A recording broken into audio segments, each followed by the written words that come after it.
অস্ত্রবিরতির কার্যকারিতা নিয়ে সন্দেহের মধ্যেই গতি ফিরছে কাশ্মীর উপত্যকায়। সীমান্তের দুপাশে দোকানপাট খুললেও ভিটেমাটি ছেড়ে যাওয়া অনেকেরই সংশয় নিরাপত্তা নিয়ে। সাময়িক অস্ত্রবিরতিতেও সন্তুষ্ট নন সীমান্তের দুপাশের বাসিন্দারা। জীবন চলে আপন গতিতেই, ব্যতিক্রম নয় কাশ্মীরও। তাই অস্ত্রবিরতিতে চিরবৈরী দুই দেশের সম্মতির খবর মেলামাত্র ছন্দে ফেরার তোড়জোড় শুরু ভূস্বর্গে।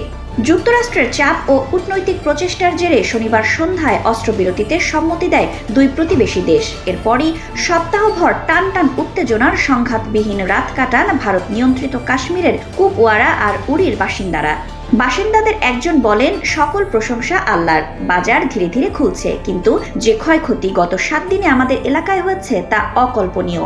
পাকিস্তান নিয়ন্ত্রিত কাশ্মীরে রোববার থেকেই দোকানপাট খুলতে শুরু করে। বিরামহীন গোলাবর্ষণের ক্ষত সীমান্তের চাকঠি গ্রাম জুড়ে। ক্ষয়ক্ষতি যাচাই করে দোকানপাট খুলতে শুরু করেছেন ব্যবসায়ীরা। আপাতত পরিস্থিতি স্বাভাবিক বলে মনে হলেও সহিংসতা থেকে বাঁচতে ভিটেমাটি ছেড়ে যাওয়া অনেকেরই সংশয় ফেরা নিরাপদ হবে কিনা। বাসিন্দাদের একজন বলেন, আমরা তো অবশ্যই আবার দোকানপাট খুলতে শুরু করব, কিন্তু এতে কিছুদিন সময় লেগে যাবে। আমাদের অনেকেই অন্যান্য এলাকায় আশ্রয় নিয়েছেন, তাদের ফিরতে সময় লাগবে।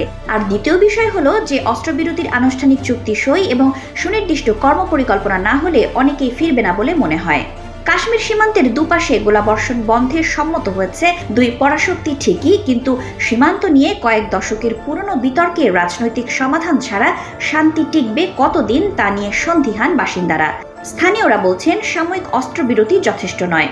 পেহেলগামে সন্ত্রাসী হামলায় 26 পর্যটককে নিহতের ঘটনায় সীমান্তে 2 সপ্তাহ গোলাগুলির পর গেল বুধবার সরাসরি যুদ্ধে জড়ায় ভারত ও পাকিস্তান। এরপর শনিবার আসে সাময়িক অস্ত্রবিরতির ঘোষণা।